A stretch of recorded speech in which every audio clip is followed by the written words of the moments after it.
नमस्कार साथियों। Do we need these lights? इसको लाइट को ऑफ कर ये सकते लाइट्स हैं? ऑफ करें तो आपके उस पर असर तो नहीं पड़ेगा?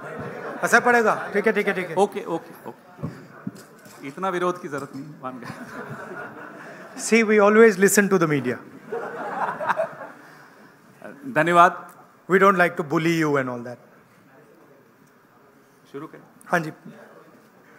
आप सबने देखा, पिछले कुछ हफ्तों से हर पार्टी का आपने प्रचार देखा, नैरेटिव देखा, संवाद देखा।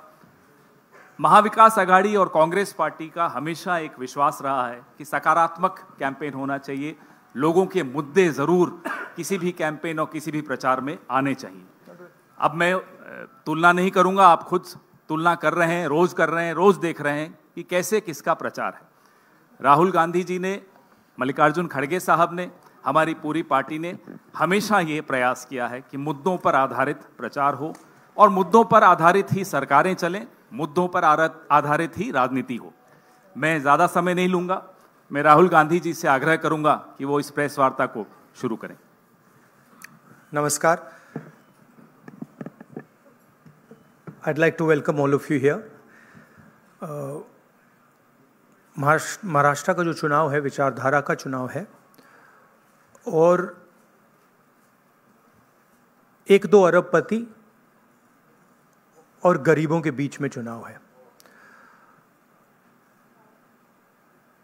अरबपति चाहते हैं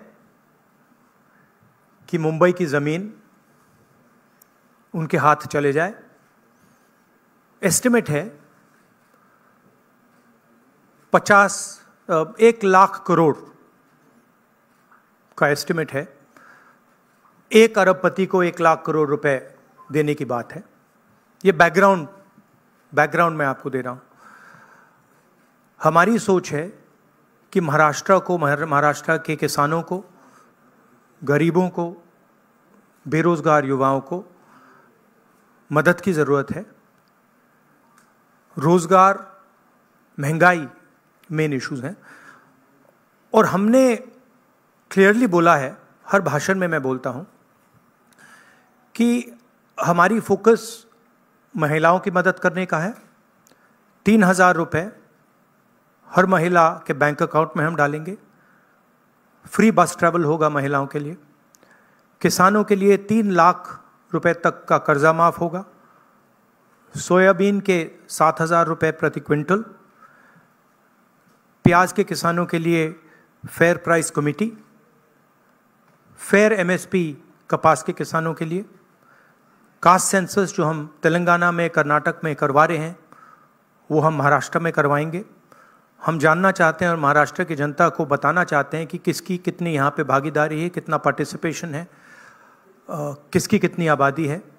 हम चाहते थे कि दिल्ली सरकार इसको करे। पार्लियामेंट हाउस में मैंने साफ बोला है, नरेंद्र मोदी जी के सामने बोला है कि हम कास्ट सेंसस करवाएंगे। ये देश के सामने सबसे बड़ा मुद्दा है। तकरीबन 50%, एस्टिमेट है 50% पिछड़ा वर्ग है, उनकी कहीं पार्टिसिपेशन नहीं है, सरकार में नहीं है, कॉर्पोरेट इंडिया में नहीं है, मीडिया में नहीं है। 15% दलित हैं, 8% आदिवासी हैं, उनकी भी कोई पार्टिसिपेशन नहीं है। तो कास्ट सेंसस सेंट्रल पिलर है हमारी स्ट्रेटजी का। हमने पार्लियामेंट हाउस में मैंने कहा है 50% रिजर्वेशन की दीवार भी हम तोड़ देंगे। वो भी प्रधानमंत्री करना नहीं चाहते हैं। हेल्थ इंश्योरेंस का हमारा यहाँ एक स्कीम है जो राजस्थान में बहुत सक्सेसफुल था। 25 लाख रुपए का स्वास्थ्य बीमा गरीब लोगों को, किसानों को, मजदूरों को, बेरोजगार युवाओं को ऑपरेशन की ज़रूरत हो, दवाई की ज़रूरत हो, MRI की ज़रूरत हो, जो भी मेडिकल फैसिलिटीज़ की ज़रूरत हो, 25 लाख रुपए तक की फैसिलिटी हमारी सरकार प्रोवाइड करेगी। और फाइनल जो युवा हैं, जो नरेंद्र मोदी जी की पॉलिसीज़ ने, नोटबंदी ने, GST ने जिनको बेरोज़गार किया है, उनके लिए अनएम्प्लॉयमेंट अलाउंस 4,000 रुपये का मंथली और 2.5 लाख जो सरकारी नौकरियां हैं उनको हम कमिट कर रहे हैं कि उनको हम आपके हवाले करेंगे। तो ये हमारा प्रोग्राम है। मेन इशू वही है। एक तरफ अदानी जी खड़े हैं, धारावी पे निशाना है। महाराष्ट्र का जो धन है उस पर निशाना है। मुंबई के नेचर को चेंज करने का लक्ष्य है, और दूसरी तरफ हमारे किसान, मजदूर, युवा जो एस्पायर कर रहे हैं, जो सपना देख रहे हैं, जिनका सपना हर रोज़ महाराष्ट्र की सरकार तोड़ रही है। तो ये लड़ाई है। Thank you. एक एक करके मैं अभी बता रहा हूँ, एक मिनट। बिल्कुल, अभी आपने बड़ा अच्छा व्यवस्थित रखा। इससे पहले आप सवाल शुरू करें, राहुल जी से मैं आग्रह करूंगा कि आपके सामने कुछ और भी कुछ ऐसा दिखाएं। एक सेकंड, वो क्या था? व्हाट वाज द नारा दैट मोदी जी गेव? क्या है? एक है तो सेफ है। हाँ, यस, दैट वाज। ये देखिए, इधर लाइए भैया इसको।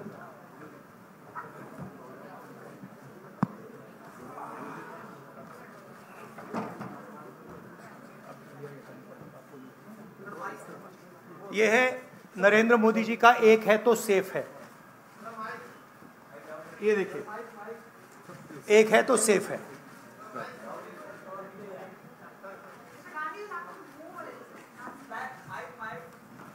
भी ये इसमें एक है तो सेफ है, ये नरेंद्र मोदी जी की महाराष्ट्र सरकार की स्ट्रेटजी है। हम आपको ये दिखाना चाह रहे हैं। मुश्किल खुलता है ये पकड़िए। ये देखिए, एक है तो सेफ है, देख लीजिए। और ये स्ट्रैटेजी का लक्ष्य है, देखिए, एक है तो सेफ है। धारावी का मैप है, ये भी दिखा दीजिए। दूसरा पोस्टर दीजिए। ये एक लाख करोड़ रुपए का धंधा चल रहा है।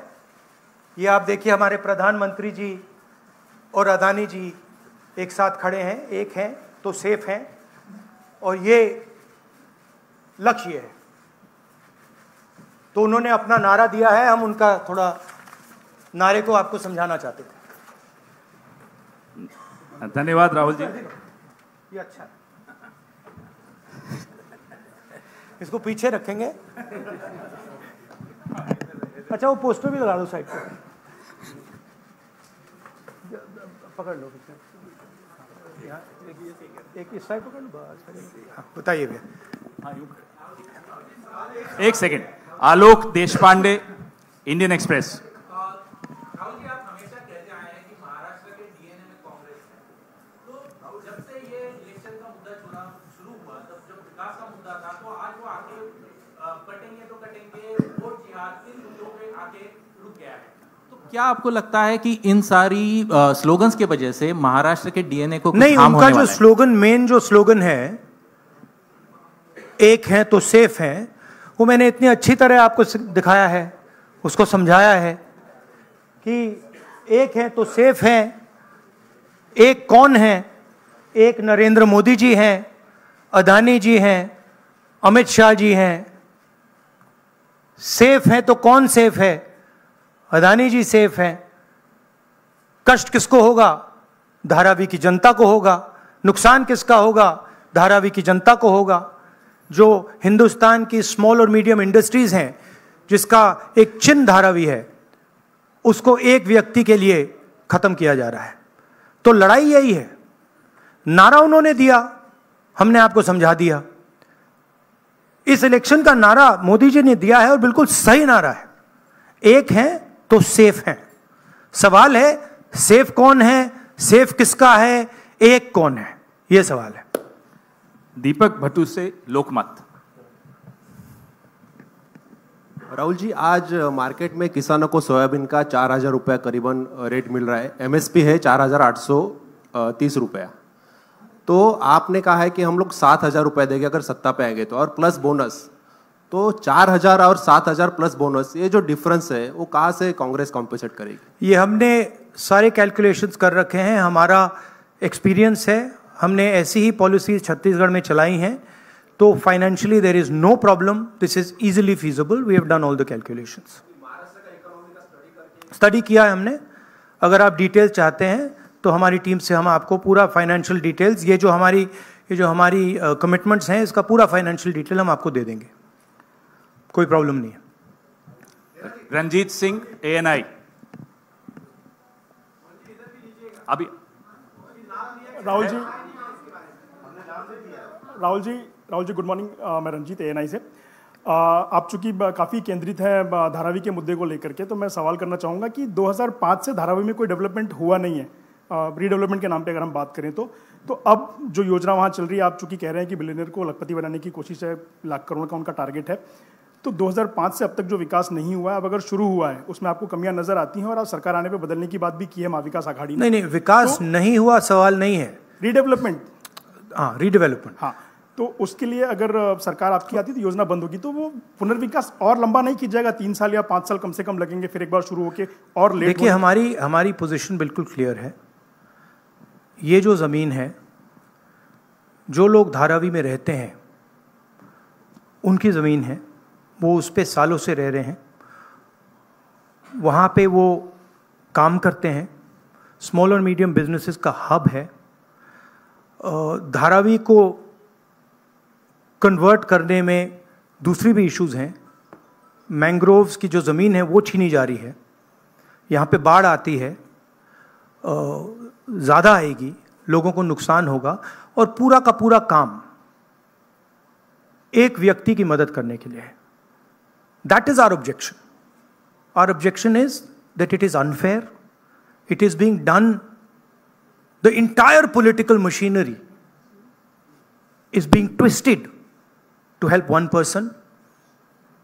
We are not convinced about how the tendering process was worked out, and we are absolutely convinced that this is theft of Dharavi land, and it is being handed over to one person.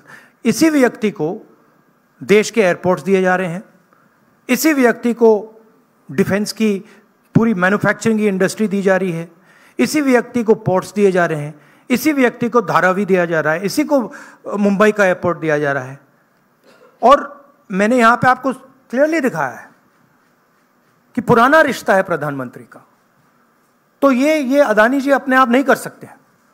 Without clear support of the prime minister of India, Dharavi cannot be taken away from the people of India. तो ये हो रहा है यहां पे, और ये चुनाव का मुद्दा है, बैकग्राउंड में है, फोरग्राउंड में है।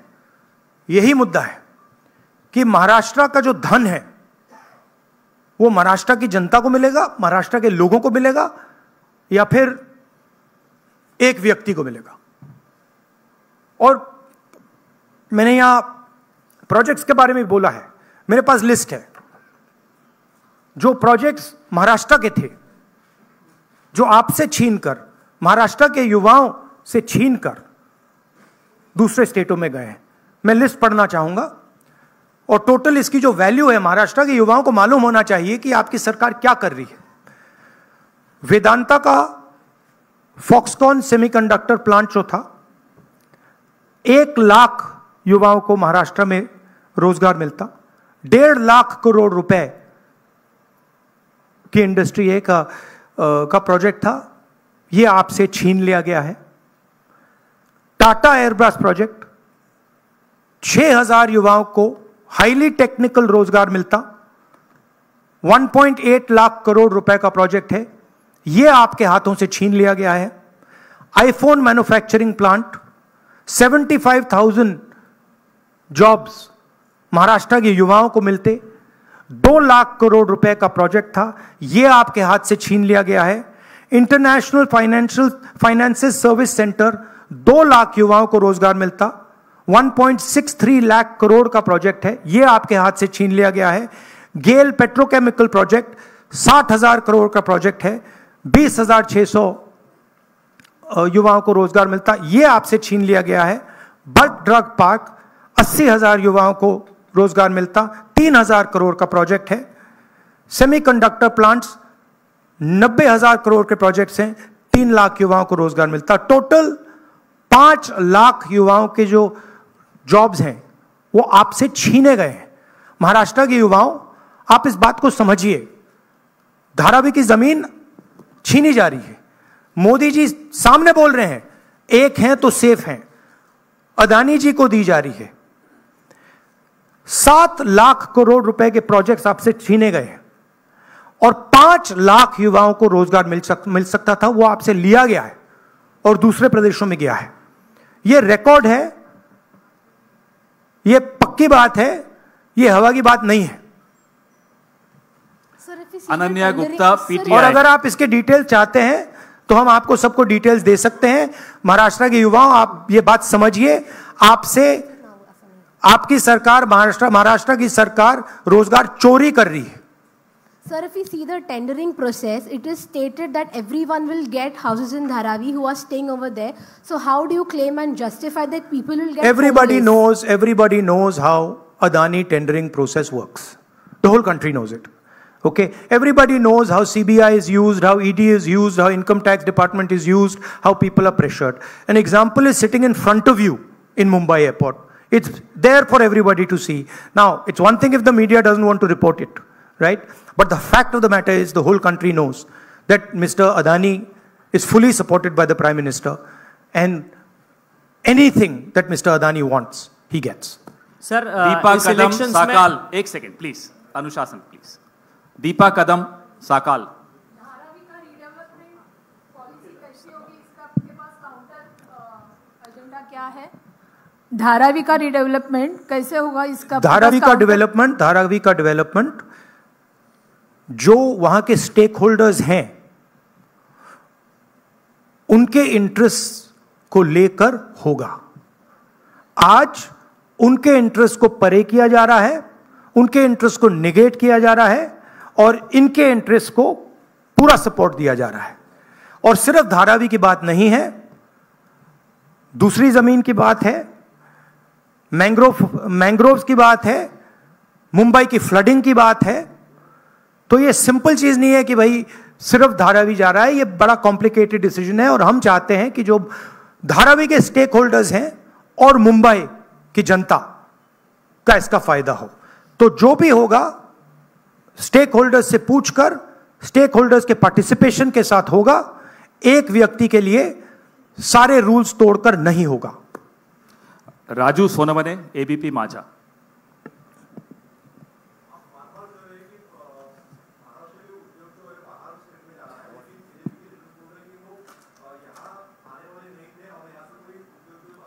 नहीं, मैंने आपको लिस्ट पढ़ के दी है। 8 प्रोजेक्ट्स मैंने आपको डिटेल करके दिए हैं, क्योंकि बीजेपी ने बात बोली है मेरे बारे में कि कौन से प्रोजेक्ट्स की बात कर रहा हूं। तो ये हैं प्रोजेक्ट्स, लिस्ट हैं। इन प्रोजेक्ट्स को आप देख लीजिए, आप स्टडी कर लीजिए। ये सारे के सारे महाराष्ट्र में आने थे, ये सारे के सारे गुजरात गए हैं, ये फैक्ट है। और ये हर महाराष्ट्र के युवा को मालूम होना चाहिए कि आपकी जमीन अदानी जी को दी जा रही है, आपका फ्यूचर अदानी जी को दिया जा रहा है। और यहां पे जो 8 प्रोजेक्ट्स हैं, जो पूरे महाराष्ट्र के युवाओं के फ्यूचर के प्रोजेक्ट्स थे, वो सब छीन कर आपसे दूसरे स्टेट में चले गए। राहुल जी अक्षय, एक सेकंड, राहुल जी ऐसे नहीं भैया, एक एक करके प्लीज, एक करके, अभी वो कहीं नहीं जा Thank you. तक आप। अक्षय मानकणी, नहीं, टीवी 9 मराठी।